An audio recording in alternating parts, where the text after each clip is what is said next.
Hey friends, if you wish to boot or start Windows in safe mode, then please watch this video. I will guide you through the procedures. Now there are countless procedures through PowerShell, through command prompt, through a script, etc. etc. But why go for the more complex ones when we have really easy options? I will stick to two of the easiest ones. So the first one is through the start menu. Right click on the start button, select shutdown or sign out. Press the shift button, and while pressing the shift button, left click on restart. Okay, the next is through system configuration.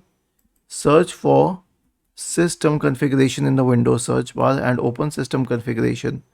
Now go to the boot tab, check this box associated with safe boot, and then you can also check whether you want it with networking or alternative shell or active directory repair or whatever. Then click on apply and then click on OK and then restart your system. It will restart in the safe boot mode, safe mode. Was this helpful? If yes, then please subscribe to the channel, and if not, then let us know in the comment section of the video on how we could help you further. Thank you for watching this video and have a nice day.